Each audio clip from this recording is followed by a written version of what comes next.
We are live. You People want are to going wait? to start joining in. Yeah. You want to wait till It's we? got to be weird when people watch this back after the fact and they're like, did they just start? Did they not know the camera came on? What's going on? What's this? Weird.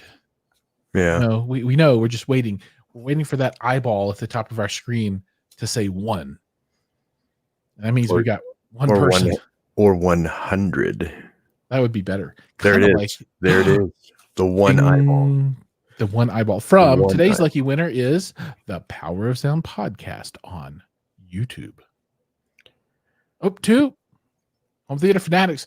What's up, my one Home Theater Fanatic viewer right now? You're Okay. the best. Well, I'm not going to do this for every viewer. All right, guys. What is going on? Welcome to the Power of Sound podcast HiFi Summit after show. So Day 4. Yeah, this is day 4, and this is the last day we're going to be doing our live stream after the HiFi Summit. So yeah, guys, I hope you all enjoyed the summit. I think today was the last day. Yeah, today was the last day of actually having companies present. I think tomorrow it's just going to be DJ Techno Dad spinning. So yeah, so DJ TD. So overall, guys, I think thanks guys for joining in. SI Services and Tristan. What did y'all think? What did y'all think of the entire summit? Before we go over what happened today, but what did y'all feel? Did you like it? What were the takeaways? What were the highlights? Let us know in the comments, and as we talk about it, we'll definitely be discussing that. There he is, DJ TD up in the house. There he is. He'll be spinning live in 57 minutes. Yeah, he's freshening up those hands to spin all night. And I heard that he's going old school with a pair of Techniques turntables and a mixer, and that's it. All special effects done by his voice. That's the way you do it, man. That's what I heard, and everybody's saying it. Would that be horrible? There ain't no button pushers here, right? Ain't no button pushers in this place. He said he started drinking. He's ready for the party. Well, I do want to point out the most important kind of comment we've had so far from SI Services, who straight up recognized my sanding prowess yesterday. Yeah. I caught a bit of that live stream for sure. You got the tail end of it. I did catch the tail end of it for sure.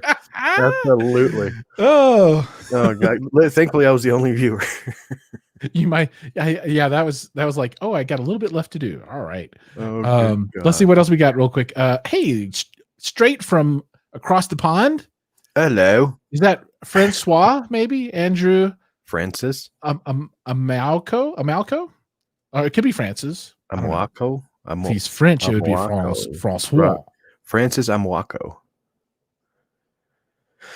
Oh man, yeah. Giles has been slaving away at this subwoofer. I can't wait for it to be over so I can just actually listen to it and not watch him build it. The building it, or at least people watching me build it, is half the fun. But after these two are done, it'll be double 21s and double 18s down there. So it should be nauseating. That should be absolutely gross. Totally gross, but I love it. And then I need to sell some of those. You need to change your name to Subwoofer World. They got to go. Anybody want some sweet 18s or 21s? Let me know. All right, I'm gonna bring up the thing from today. Yeah, let's take a look and see and talk through the schedule.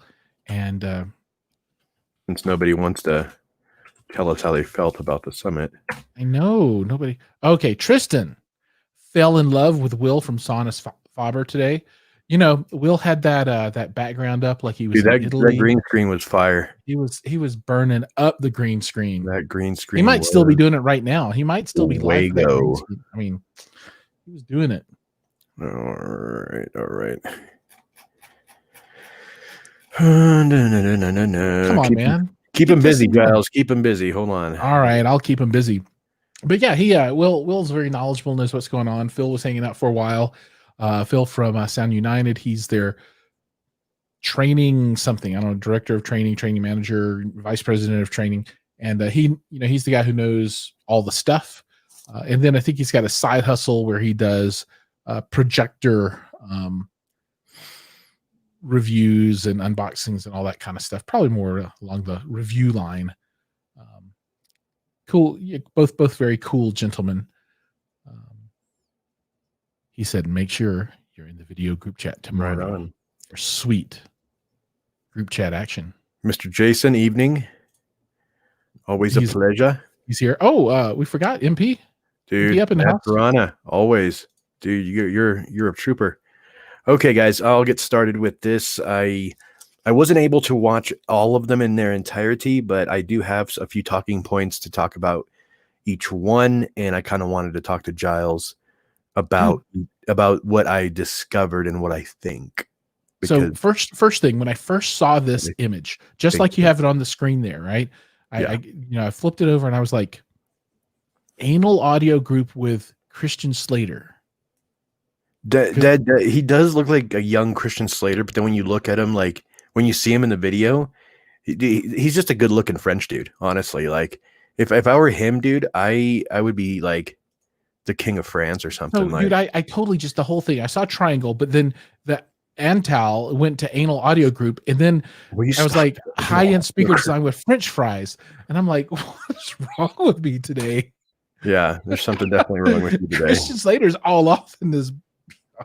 Is it really what? Why does it say and I hate my life. Antal audio group. It's gonna be anal from now on. All right, anal audio group and Triangle high-end speaker design with a French fry. With a French fry, right? I'm like, why is there a French fry? I'm dying. I didn't have any Techno Dad. Hey, Techno Dad's gonna do some good work tonight, so make sure to watch him at whatever time it is in half an hour in your part of the world. Okay, so in all seriousness, I don't want to make fun of the company because Triangle is freaking awesome. They make really good stuff. This is what I took away from it. So what caught me off guard was their actual price range of products and offerings. We're talking from $440 all the way upwards of $70,000, which I actually think this is freaking cool. You know why?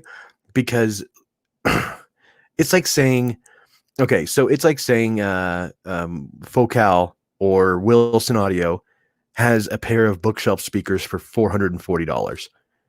Who wouldn't want something made by a company that exquisite for $440? You know what I'm saying? And granted, they're not going to be getting the beryllium tweeters. They're not going to be getting, titanium drivers. They're not going to be getting any of that stuff, but they will be getting the name and the quality of build, because most of these companies are handcrafted. You know, they don't mass produce this stuff. They have a guy in there in France just built. What are you doing? What are you doing? What? Kevin came on. Oh my God. I can't do this anymore. Showing the stuff.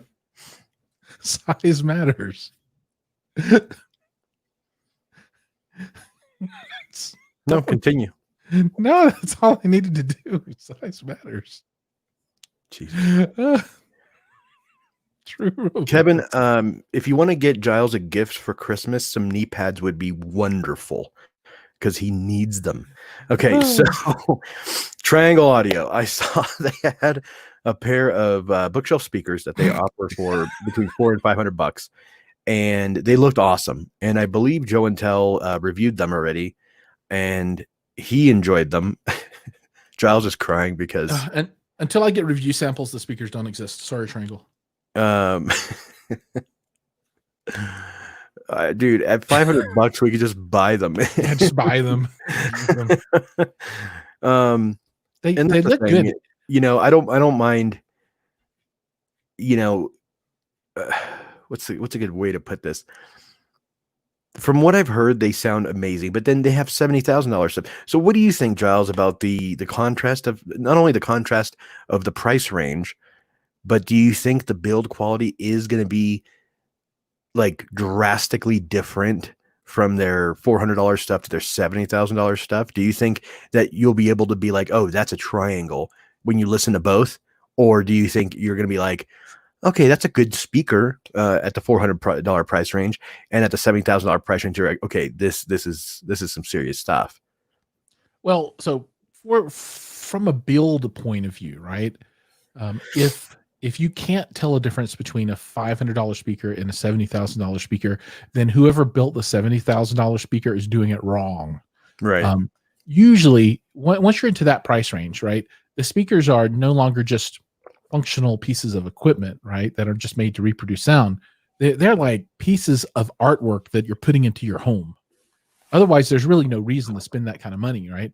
Because, Sure. you could strip the things down. You could probably make a speaker that sounds just as good as the $70,000 speaker for half the cost if you want to, right? So Mhm. you're buying much more than just a speaker, right? And Well, yeah, you're buying an experience where you're supposed to be. you're buying prestige. You're buying a piece of artwork. You're buying exclusivity, right? Because the whole idea is, not everybody can buy a $70,000 pair of speakers. So if Sure. you have that buying power, you're not going to go buy the same $800 pair of speakers that somebody else is going to buy and be like, oh, I have the same $800 pair of speakers. You're going to buy a $70,000 pair of speakers, and you're going to buy solid gold speaker wire stands and all kinds of weird crap that you don't need, but just because it's a cool experience, right? You just want some bling for your room. As far as the sound goes, I've listened to $1 million speakers, and they all sound good. And some people will describe experiences that they've had as orgasmic and sexually exciting and just super crazy. And yeah, I mean, expensive speakers sound really awesome, and they're Okay. supposed to, right? But If a speaker could give me an orgasm, there is no price at that point. I mean, the sky's the limit. it's bring it on. Bring It's it the on. infinite machine. It is. But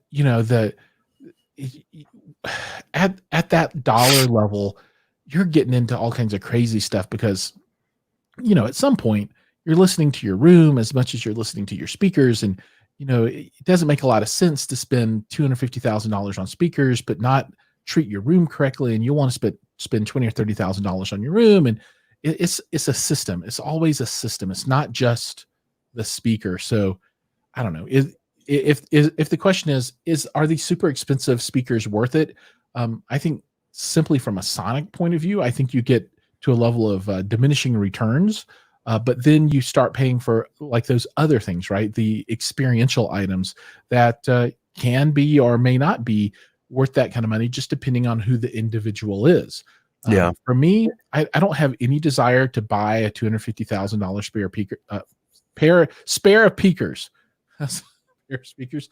But it's not like I've got $1 billion in the bank. If I had $1 billion in the bank, I might say, who cares? It's not that much. And I want the best, and these look the way I want. And I don't know. Yeah. Yeah. It's hard to see, man. Let's move on. But yeah, overall, Triangle. I mean, I personally would love to review their entry level stuff, only because, like I said, I kind of want to see what a high end company considers entry level at that price point. You know what I'm saying? Because I know what most companies consider entry level at that price point. Because most companies that produce a $500 to $700 speaker, a lot of times that's their mid to high range. For certain companies. Yeah. So, and at that price point, you can hear huge differences in the speaker sound, right? Sure. So, I mean, there is a significant. So this is kind of going backwards. So we're going from this is their entry level. This is their $99, $69 speaker for other companies. You know what I'm saying? Like, so yeah, I'd like to see what they consider entry level. It'll just be entertaining, to be honest, like to see just quality, to measure it, to test it, to see how you like it, Mm-hmm. So, okay, let's move on to, and then it was Hugo, the guy's name that did the Oh, I love that name, Hugo. Hugo. So so that was the guy from Lost. NAD Electronics. NAD. They probably hate you. They're like, oh, I'm sure they do hate me. It's okay. I can't afford their products anyways. So NAD Electronics, they did a great presentation on amplifiers, and Greg from NAD or NAD. Sorry, I don't want to dig that hole too deep. So, you're like, we're never gonna work with him. That's okay to us. I'm all right. So there's a lot of these companies. There's a lot of amplifier companies. Like we've heard Parasound, NAD. There's so many. Air, PS Audio, dude. there are a lot. These guys are in competition with a lot of people. You know what I'm saying? Like, and they're all in that high end amplifier niche. You know, Accurus. We'll throw Accurus in there. So what do you think? My question to you, Giles, is what do you think sets each of these companies apart? Because they're all similar. They all seem to be similar in features and price range. You know, Yeah. they all So kind of range from like 2,000 up to words of 10 to 15, 20,000 sometimes. So what do you think will be the competitive edge for any of these companies to have to get the consumer to be like, well, dude, I want that one because that one has this. You know what I'm saying? What do you think? right. Well, there are three or four things that really drive consumer purchase choice, right? Um, and they all work together. So for each individual consumer, things will be weighted in a different way. One thing will be more important than another. But obviously, some of the easy things to identify are cost, right? You're going to have a certain amount of buying power, and you're going to want to buy a thing, and you can pay so much for a thing, and it doesn't matter if there's like a million other things that cost more or even Mm-hmm. cost less. They're not going to be anything that you look at, right? So that helps people refine what they buy. There's going to be things like name brand recognition, right? So there's going to be inferred or implied value as opposed to real value, right? So it's like the people that buy iPhones, and I buy iPhones too. A lot of people buy iPhones just because it's an iPhone, right? Not because of any particular feature whatsoever, or it doesn't matter what it costs. It's the new iPhone. I'm going to buy it. So there's part of it, right? So there's that name brand recognition and the implied value that you get from it. Then there are what I call more concrete differentiators. And that's really what you want to look at is the differentiator. What makes this product different from another product to make you want to buy it? Like NAD, one of their differentiators is the Blue OS, right? So NAD and the Blue, what company is that? What's it called? Is it just called Blue Sound? Yeah, Blue Sound. Thank you. Oh God, they have access to the Blue OS technology, and that is something that they tout quite a bit, right? So they're like, we're the same thing as Blue Sound. We got all that technology built in, but this is the high end version, and you get better quality components, right? And then beyond that, there's just going to be the look and feel of the device, right? So, and I in with like Blue S is just like all the technical specs, like this much power at this level of THD, blah blah blah, right? And then you have the aesthetics. How does it look? And I think NAD stuff looks really good, right? I think Macintosh stuff looks hideous. So there's going to be a very broad spectrum of That's who personal likes preference what. at that point. Aesthetics is personal preference, though. Absolutely, and that's going to drive people's purchasing uh, behavior quite a bit, right? It's like I don't like Dodge cars that much because I don't like the way they look. I don't like the way the Dodge Caravan looks. I don't like their SUVs. The Chargers like got that retro kind of thing, and I'm like, I'm not big into that. But there are other cars like Nissan. I think Nissan's hot, right? Even their I SUVs, I think, wouldn't are turn cool. down a Skyline or a souped up Maxima for sure. Yeah. Well, I'll play the devil's advocate. Carver, a company from years and years ago. Do they still exist Bob Carver. Well, yeah, but not in the way they used to? not with the popularity. It's like saying, it definitely needs to come back, because what he did was he went and looked at all the amplifiers and all the products out there and saw what they were charging. And he's like, are you kidding? I can do this for half the price. Same quality, same build, same features. So what do you think is stopping companies from doing what Carver did back in the day and say, okay, you're charging 7,000, 8,000 for something I can build for $500 and sell for $2,000 and make money, or $3,000. You know what I'm saying? Like, They want to make money. That's what's stopping them. oh, at this point, what is it? Greed, or is it capitalism? Is it what are we talking about here? Because if a company can go out and do it and still make a nice profit, why not? Why not give the consumer that break?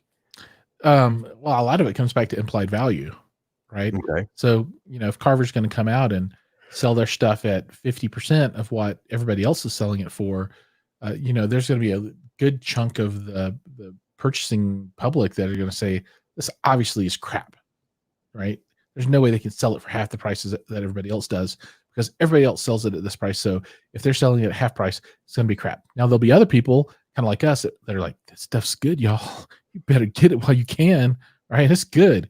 But I think folks look and see what the accepted price points are, because what in general terms will drive where companies set their prices.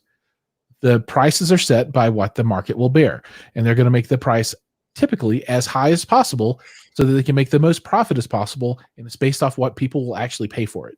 So you don't see a lot of companies out there saying, oh, we're just not going to charge that extra money. We know people will pay it, but we're just not going to charge it anyway. That would be a very uncommon company to just leave money on the table that they don't have to. Yeah. That's all I've got to say about that, y'all. Right on. Have you ever seen American Gangster? Long time ago with Denzel? No, never saw it. We're gonna watch that movie together, and then I'll show you what that whole conversation should have been all about. not that it should have been about cocaine and and gangster stuff, but it's a really good movie. But I see where your head's at, though. Yeah, right. Okay, Project was next. Is it Project or Project? Project. I'm sorry. Project. I don't know. I pronounced that wrong. Project turntables. The whole seminar he showed how to set it. It looks like a button. Does that not look like a miniature turntable and they just put a button on top of it? Button? Yeah, the acrylic platter. It looks like a button off of a shirt. Oh, it kind of does. So they Project I've heard about quite a bit. They, make a solid product. Like I said, the whole seminar, he showed how to set it all up, and I didn't realize there was so much, because I don't personally own a record player, because I will someday, maybe, because I do have records I could play, but it's just a process that I don't, feel. I'd rather just do digital, personally. That's my personal preference. Not that I feel the sound is better or whatnot. It's just ease of use for me.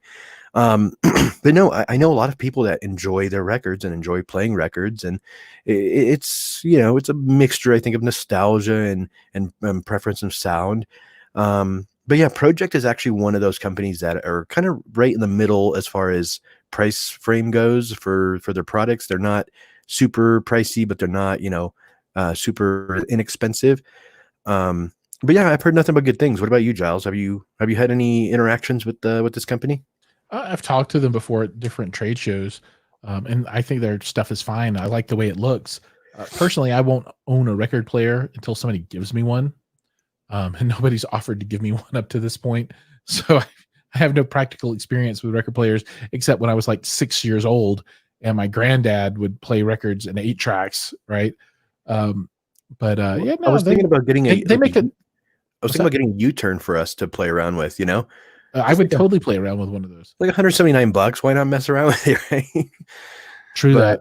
But then you got to go out and buy like $30 records. I have a bunch we can play with. Oh, you're right. You did come up on a bunch. I want to listen to that Michael Jackson record. Oh yeah, I got the Michael Jackson. I got Queen. That'd be awesome. I got a bunch of good stuff, man. Now, Project also makes stacks and things, I believe.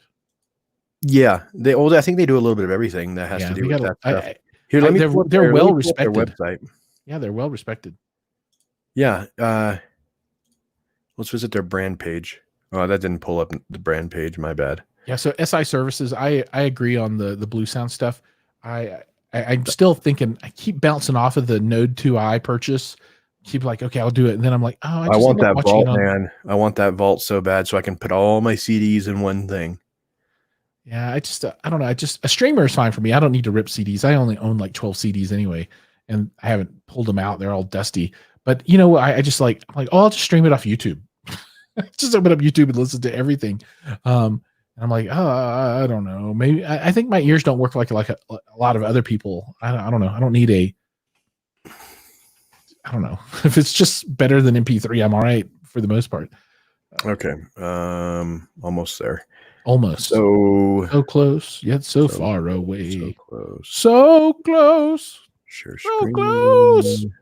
Who sang that song, everybody? Come on. Somebody's got to know. Nobody. So close, yet so far away. Everybody. Okay. So they have speakers. What? Let's go check them out. Come on, Project. You've been holding out on us. Okay. Dude, and they call it a speaker box. They look pretty Generic. pretty simple. You know, they don't look It's too like I could build that. Oh, look at that. That's a nice looking driver. Yeah. It's a little tweeter there. Available in rosewood, eucalyptus. Oh, I like it in eucalyptus. I do like it in eucalyptus too. That looks really nice in eucalyptus. That's okay. That takes it up a notch for me right there. That one. Yeah, let's go check out the big one in eucalyptus. All right, give it to me in eucalyptus. Ooh, looks like a different driver. Is it shinier? So yeah, same stuff. It's not as impressive to me in the bigger form factor. It really isn't. I think I like the look at the bookshelf. The little speaker box had more of a the little speaker box. Yeah, I like that. The specs on it. Where are the specs at? Blah blah blah. Technical specifications right there. Click. Open it up. Okay, 89 decibels sensitivity, 10 to 150 watts. You can't put much power in them. It's a very entry level speaker. Goes down to 53 hertz, so it's not super bassy. Yeah, it's got a neodymium magnet though. Dude, you don't know how hard it is when I'm doing a pre-recorded voiceover on my videos and I have to say neodymium. Yeah, dude, it's daunting when I say that. And then there was another word too where I was having a lot of problems. Gosh, what was it? It was just these tongue twisting audio file style words that are just. Ugh. We will be focusing on the neodymium. Yeah, I can't, dude. I literally had to re-record it like 3 or 4 times. So okay, so they have speakers. I recommend it in eucalyptus because it looks really cool.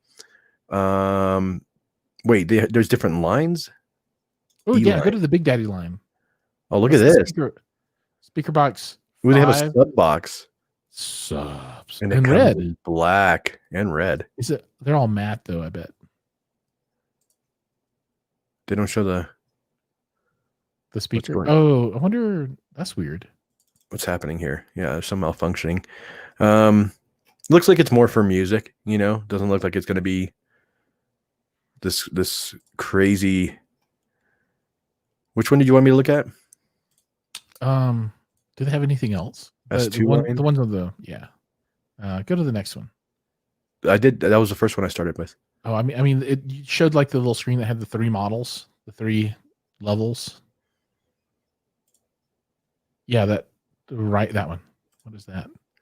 Yeah, that's when I went to the first time. Okay. Yeah, I like the looks of that one. I think that's cool. Only eucalyptus though. Yeah, the eucalyptus is nice, and it comes with gloves. Okay, let's go to their top of the line RS2 line, whatever this is.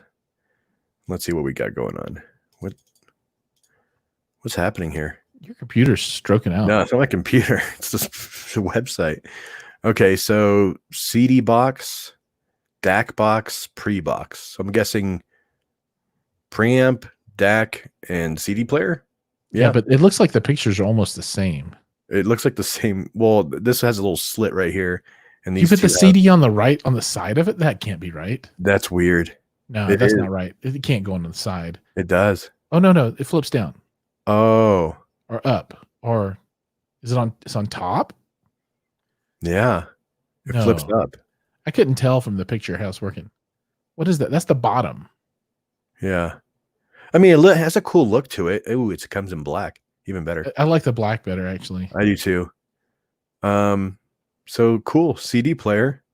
Play CDs. Top loading CD drive. There you go. So I think it would be cool from these guys to get a CD player with an external DAC, or maybe their preamp and a DAC. Wait, they got more lines. RS line, amplifiers, power. What kind of amps they got? Amp box. Whoever named their stuff was just like, dude, like it's cool. You know, like, just call it an amp box. That's what it does. What is it? That's our amp box. Okay, and then the reporters wrote down amp box, and they're all like, there wasn't too much of a. It's like they ran out of marketing budget at the end of it. They're like, we put all our money into the design and the product. You guys, I don't think they put much money into the design of that box. Yeah, this box is pretty simple. Let's actually. make a. Hey, look, amp box. Dude, I don't want to. What does it look like? It looks like an amp box. It's basic. I think where we're gonna have fun is this one right here. Let's do some special edition. All the way to the special edition. Okay, now we are getting into the fancy schmancy. Okay, name. see, I like that. That's like straight up 80s style. Look right at there. this, The glass dude. platter thing.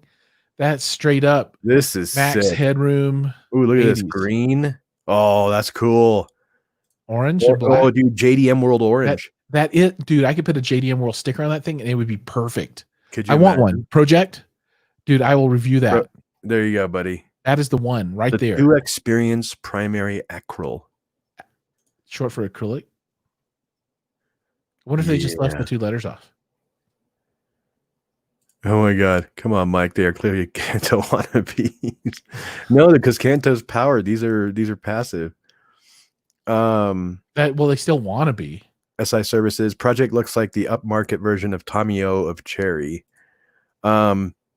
If you're talking about the Cherry amplifiers, I saw that yesterday. I think it was yesterday they had that thing. They look cool. I mean, when I think Cherry, I'm sorry. Let me stop right now. When I think Cherry, I think of those damn mufflers that people used to put on their cars. Remember the Cherry bombs, or whatever they're called? You ever hear of those, Giles, back when you were living? The only thing I think of when I hear Cherry is I think of Pi, but then I also think of the buttons on arcade consoles, like the old school Cherry buttons. Those are Cherry brand. But yeah, the Cherry bombs were these really loud, obnoxious exhaust mufflers. That sound terrible, right? They sound horrible. Like if you put one of those Cherry things on there, you're like, it's like people are like, oh, come on, like do not drive down. They call them fart cans, right? Something like that, yeah.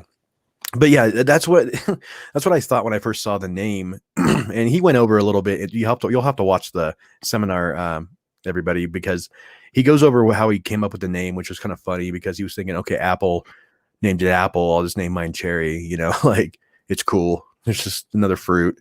He's like, my amplifiers are untouched. They're Cherry amplifiers. Unless they blow, then you pop the cherry.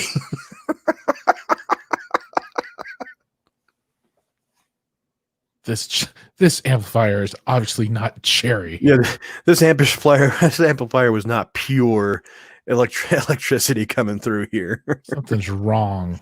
Something's horribly wrong. Okay, so Project, great job, dude. I want that, dude. That makes me want a turntable. Or I don't guess that's a turntable. I guess it's just a record player. No, it calls it a turntable, dude. What is the difference between a turntable and a record player? Nothing. There's got to be a difference. I don't think. I always thought a turntable was one with the little robot arm that would turn your record over, like auto reverse on a cassette tape. I don't know. If anybody out there knows, let me know. I don't know. I call them both. I don't discern between one and the other. I know that. I'm sure Tommy will send you that to review, and then I'd like to hear your opinion. I would enjoy listening to the Cherry amps. However, they are in a price range that isn't for the normal consumer. So I mean, like I said, I would love to review it. It would be great. It would be a great experience. It's just on my platform, it might be more of a JDM World thing to do. I think JDM World would enjoy messing with those. My platform, I like to keep it, I don't know, different. I don't know. I'd like to take a Cherry 5-channel amp and put it up against my A7. That's what I'm saying. Like you have more high-end stuff to compare it to. I'm still more of the entry level 2000 and under stuff, that I like to play with. Just, different channels, different vibes. Oh, dude. Oh, never mind. I'm okay. Never mind. What are you duding me for? I was just looking at the pictures of the Cherry amps and I'm like, oh, what? They don't have XLR input, but they do. Yeah. XLR with binding posts. Okay. So, but thank you, SI Services. I enjoy call Tomio up, dude. Let him know how you feel about that. We will create content. Yeah, if you guys want to do it, I'll do it. But it is what it is. How about a project turntable with a Cherry amp, with a Cherry preamp, phono stage? No. With a project phono stage, a Cherry amplifier, and the triangle speakers. Yes. Boom. Oh, actually, let's wait on the speaker thing until we talk about the next person. Then we can talk about the speakers. Yeah, Sorry, because Triangle. well, obviously, my whole spiel about affordable audio is about to go out the bloody window right now. I know we're here. You're about to see us get greedy and Okay, and be Sonus Faber. a-holes. This is kind of like the Maserati of speakers right here. The thing that is the mystique about it all is that I think the string grills are weird. If I you don't got know. cats, just give it Yeah, up. if you got any kind of animal, if you're just not a careful human being, or if there's a lot of dust in your house, or I don't know. I don't know the upkeep on these things, but it looks like one of those things that remember those living rooms, Giles, when we were young, we'd go to people's houses, they would have these living rooms where nobody was allowed to sit in them. Yeah, they have like plastic on everything. Yeah. Like these are the kind of speakers I would picture in one of those rooms that nobody's allowed to touch them. No one's allowed to even like play them. They're just there because this is what it is. It's like a piece of art. It's like Picasso drew these. They're going to sit here. You enjoy them. You look at them. Maybe you do listen to them on a project turntable, but I don't know, man. It just seems they're gorgeous, gorgeous, gorgeous speakers. Sonus Faber makes amazing looking speakers, but like I said, for everyday use, everyday, you know, uh, hustle and bustle, I could see these getting wrecked, man, especially if you have animals or kids. God, if I had a kid, thank God I don't, but if I had a kid and he pulled on the strings and just ripped it out, dude, I don't So know. I don't know. I think only At that point, I don't know is what I would it do. only the Olympia that has the strings now? I'm not I thought sure what I models. thought they all did. No. Every time I've seen a Sonus Faber, it has strings. Oh, the Olympias. I don't even know if they still sell that brand anymore, or maybe that's just like something you put on the front of it. So like the Olympia is not pictured with the string grills. The Sonetto, no string grills. Dude, SI Services has you pegged, man. Like, could you imagine an 18-inch sub with acrylic orange? Oh, it will happen now. Could you imagine if you know what we need to talk to our sponsors because they need to make a JDM World orange line of speakers. That'd be hilarious. Would that be hilarious or what? Could you imagine? You know what would be hilarious? That you some like Sonus Faber Sonettos, which I think is their least expensive brand, their line rather. A pair of the Sonetto 8 towers, bumping some straight up old school hip hop, and I'm talking like late 80s, early 90s kind of stuff. Some Snoop Dogg, NWA, Easy E, Rex and Effect, Ice-T, Public Enemy. That dude, I want to jam it. The screen. I don't know if you're sharing a screen. Oh yeah, you are. Yeah. Okay. Are you showing the Sonatos? I'm trying to, yeah. Yeah. So that no, those are the Olympic. Italy. Hold on, I'm trying to navigate through this Italian page. You have to go to menu on the top right. It's weird. Menu. And then go to collections and then available collections. Reference. Okay, so they have. There's the Sonettos. Okay. So the Sonetto 5s. So the Sonetto 5s are 8s. I'm sorry. The Sonetto 8s are similar-ish to the towers I have, but I've got the 3 bass drivers, but mine's got a passive radiator on the side, and then it's the dual 4s, and then the Beryllium tweeter and the Apolito, or however you say it, array. These are pretty rad. I like them. Yeah, no, they look good, and the color's good. And dude, I just want to put some music through those that doesn't look like should come through those. Oh, look at that! Is that leather on top? They do a lot of leather. That looks like leather. That is leather on top. At that price point, it might be Naga hide. Okay, Jason is absolutely right. What? The Pendragons in orange from Tecton. Those are dreamy speakers. Dreamy. Dude, I'll tell you what, man. When we do our subwoofer battle, you should paint your enclosure in that orange. Dude, I would never be able to resell it though. Keep it forever. This is a you're memento. Right. No, on that 12-inch, you're right. Yeah, this is like a memento of our friendship right here, bro. It's gonna be all customed out. That's not gonna be like a generic kind of thing. That's gonna get some TLC. I'm gonna take mine to Mako. Dude, I might take mine somewhere and get like a nice finish put on it. Dude, I am taking mine to Mako for sure. Could you imagine orange with like black racing stripes? Oh, dude, that would be so cool. What would you call it? The JDM. Ooh. Like Sonus Faber has the Sonus Faber. That would be Okay, the so JDM. let's go back to where we were. Sonus Faber has some cool stuff, but like, oh, there it is. The Olympica collection has the strings. I think. Where were they? We have subwoofers for your taste. I don't know that those subwoofers would meet my taste. Oh, one thing I do want to say about not today's Sonus Faber discussion, but Yes. yesterday's or 2 days ago, whenever it was, the guys from Sonus Faber said every speaker, Dude, we're not talking about the Pagani look at the Jurado. car audio. Can you imagine if your car audio was all Sonus Faber? Sorry. I can't imagine. I'm just going to buy Sonus Faber stuff and just take the speakers out and put it in my car. No, but so the one thing that they said that stuck with me is that every speaker should be paired with subwoofers. Who did? Sonus did? Sonus said every speaker, even every speaker that they sell should be paired with external subwoofers. But they're talking like big boy 21-inch room kind of ambiance capable subs. So like those double 21s from YG Acoustics, that kind of stuff, for putting in like the rumble of the air conditioner and the sound of the air moving through the room and all those ambient sounds. So they're not like drop some bass on me. I want some panty dropper, curtain shaker or whatever. They're like high class about it, but they're like, yeah, everybody should have a subwoofer. I agree. I wholeheartedly believe that. I agree. Sonus Faber, you guys are legit. I said it here. Everybody now knows it. You heard it here legit. First. Sonus Faber. Legit to quit.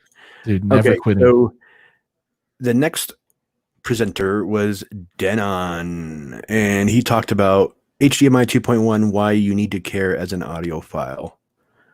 And you know what's funny is he later on said that you don't need to worry about 2.1 because it's all about the video. And I think Denon does it well. You've owned Denon before, right? I still have a Denon in my living room. Yeah. Yeah. I think Denon, Marantz, Yamaha, higher end Yamaha. They're all the same. Yeah. I mean, I don't think you're going to be getting anything. And let's just talk about Denon and Marantz, because those are the two closest. I think, aren't they in the same family now? Aren't they all Sound United? Yeah, it's also Sound United. And so, okay. They all have the same guts from what people say. I mean, at that point, it's just preference of aesthetics, you know? I mean, I know the Marantz has a different look. The Denon has a different look. Denon looks more if you like your display this big. Yeah. Marantz. But no, I think you're going to get the same quality out of either one. I don't think it's going to be some it's very close, incredible, polarizing difference between one or the other, but it is what it is. When I first got started, I was all like, ooh, Marantz. That's a cool name. It's got to be really good. And it's fine, but that's just marketing at work. Yeah, it's marketing, right? So you have different like stratifications of like processors. So first off, you go through all the processors or AVRs that have built-in amplification, right? And you get to a point where you're like, okay, it doesn't make sense anymore to build in the amplification into the processor because there's a lot of issues with that. There's a lot of noise and sound, all kind of weird stuff. And folks are like, okay, no more. And then after that, you get into the next strata of processors that would be, and there's strata inside of this one, but you get up into the Acurus, you get up into the Trinov, you get up into the Lingdorf, you get up into the Datasat, you get up into those level of units, right? And that includes all the knockoffs like the Focal rebrand or rebadge. Some people say that the new monoprice one is also a rebadge. But then you get into like 16 channel and up discrete processors, which when you're really worried about home theater and you really want your stuff to sound good, you want your stuff to look good, I think personally that is where you got to get to, right? You got to get to this level of I'm doing separates, I'm doing a processor that really focuses on keeping all the quality in there and gets away from all of the extraneous kind of I'm putting in my streamer and I'm putting in this and I'm going to put in an FN tuner and all this kind of stuff, right? All that stuff goes away and you get to a processor that's decoding Atmos, DTS, DTSX Pro, all those things, right? It supports all the features of those decoded sound formats. It'll do, 2-channel, and it'll, whatever you need to do from that point of view, but it gets rid of all that other crap, right? And it just does its job. That's where you want to go. That's what you got to get to. And when I made that jump, and I just made that jump for the first time, I don't know, 6 months ago, not even that long ago, man, it's a revelation. Phil can talk. So SI services. Phil can talk, but that's his job. He's a trainer. I mean, his job title is like universal trainer of 79. He was in control of that conversation throughout the whole thing. Yeah, but that's what he gets paid to do. He's good at it. Step beyond Denon and Marantz. Yeah, that's exactly what I was just talking about. That next level up, and it's really a step beyond the Onkios, and it's a step beyond from an AVR point of view of the pioneers of whatever, right? Yep, you got to do it, man. Dude, they're all coming in with tons of new features, tons of new connections, abilities to do this 8K stuff. Dude, it's just so much now that I feel bad for the trainers because they're like, Jesus, this is going to be like a 4-hour conversation, you guys. A lot of new stuff. Yeah. If I have to cover all of this, like, eventually they're going to get to the point where they're going to be like, all right, this connects into that. It's going to look great. Have fun. If you look at the 2020, or maybe it's the 2021 lineup for Denon, you really see them starting to build the foundation for moving to larger channel count discrete processors. So they've introduced the concept of processor only. So you buy their AVR, which has channels of amplification in it, but you can deactivate the amplification altogether and it doesn't function anymore. And it eliminates that noise from the system. So I think they're setting themselves up to release a discrete processor that's Denon branded. Now, if it doesn't do 16 channels, I think it's going to fall short. Well, it was funny because you bring that up because someone asked NAD, if they were planning on doing 16 channels eventually, because I think they only do up to 9 right now. And they left it open. They left it open to interpretation, but it was unanimous in the comments that there's a need for 16 channels. There's a need for, like, multi-channel is becoming highly popular, and people just want to keep adding speakers and speakers and speakers and speakers. Anywhere you can shove a speaker, they want to shove it in there. So, and many of us have done that. Yeah. In lucid way, baby. Oh my God. But yeah, I think there's a huge market for that, and I think Denon and Marantz and Yamaha and all those guys are capitalizing on it, and I think it's cool. It is what it is. I think they make a solid product. Nothing bad to say about them. Oh, I agree with all that. But 9.x 9.1.6 really is where I think a lot of theaters can go, right? So not the living rooms, right? So that's kind of tough, right? Living rooms, maybe not Atmos, but maybe, and then 7 channels at the max, mostly just doing 5. So there's a spot for that level of gear. But beyond that, I have to have a processor when I'm going to do a theater room. Even a low-end theater room, which is kind of like my room. It's not wasn't like a real dedicated build. It's kind of a retrofit room, but still, I'm doing 9.1.4 right now, and I can up that to 9.1.6, which I will do. And you just got to be able to support that in your product portfolio. I think if you don't do that, you're missing out on a huge chunk of business. And then the crazy stuff, sure, you'll have a specialty like a Trinov or something that does 32 channels or 24 channels or whatever. Wouldn't that be crazy? 32 channels. Well, so think about it. So I could leverage. I'm scared to. Like a 20 channel processor right now, if I could do all my subwoofer tuning inside of the processor. So because if you run 4 subs, so if you run 9 bed channels, 4 subwoofers, and 6 Atmos channels, that's 19 channels, right? And I think 19 channels is not far out of the bounds for a lot of people that are hardcore about the hobby. It's an add nine channel AVR support, 11 channel processing. Well, that's cool. Yeah, that's kind of like the Denon 4400, 4500 stuff, where they have 9 channels of amplification, but 11 channels of processing, and that lets you do the 7.1.4. Okay, and our last person was before these stud muffins came on. OSD. It's not your dad's outdoor speakers anymore. So the whole thing was about outdoor speakers, and it seems cool. And the guy had a really good point he made. He said that, obviously outdoor speakers require more power, because it's not like you're right in front of them. If the speaker is over by your attached to your house and you're in the pool, 30, 40 feet away, you need some amplification. You need some dynamics there to reach you, even though your neighbors will absolutely hate you, Truly. unless you don't have any neighbors and you live on property, which probably would be more ideal for speakers like these. But yeah, I don't hear too many people talking about outdoor speakers. Maybe because people just don't like going outdoors anymore. But I remember back in the day when I lived in Texas, in Texas, the main pastime is drinking ice cold beer while barbecuing and swimming in the pool and hanging out outside out back. You know what I'm saying? And having a good time with your friends, with your family, bonfires, doing a bonfire at night. And I think some ambient music would be really cool for that kind of environment. And a lot of people, that did those things had, outdoor speakers. However, they didn't sound as good as they could have. And I think OSD is trying to fill that gap for people that do enjoy those outside fun times. You know what I'm saying? I agree. I agree.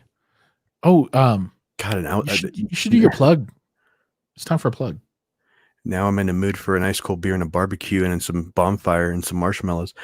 All right, guys. So if you have not already, pretty late for the plug, but please subscribe to the Power of Sound podcast, which you're listening to on right now. 103 subscribers, y'all. Yeah, thank you so much for those that have already subscribed. We hit 100 subscribers, and we're so excited.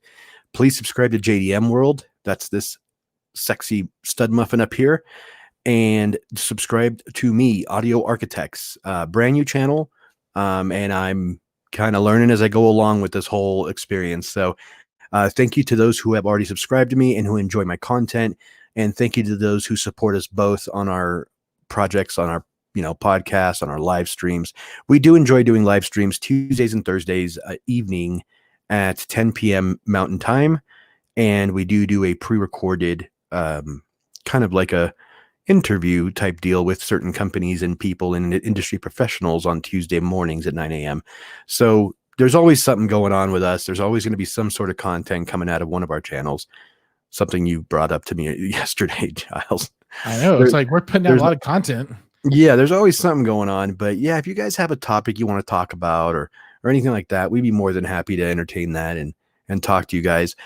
These last 10 minutes of the stream, I'd like to open it up to, like I said in the beginning of the stream, I want to hear what you guys thought of the HiFi Summit. Let us know your thoughts, your takeaways, anything, anything super cool that stood out to you. What was your favorite company that presented?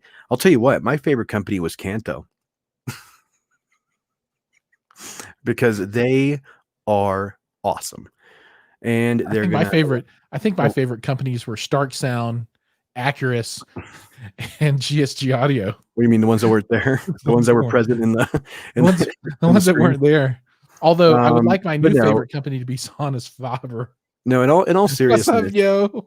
In all seriousness, I think the biggest takeaways I had was obviously Kanto, because I think their products are rad. Ever since RMAF, I'm in love with them, and I'm glad I have now the opportunity to review them.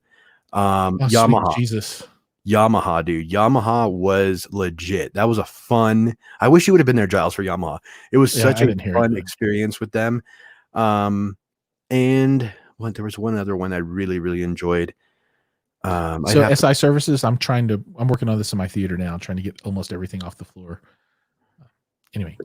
But yeah, guys, please give me your takeaways. Give me your opinions on the HiFi Summit and what were your highlights. Please stop talking about Giles' subwoofers. I'm tired of it.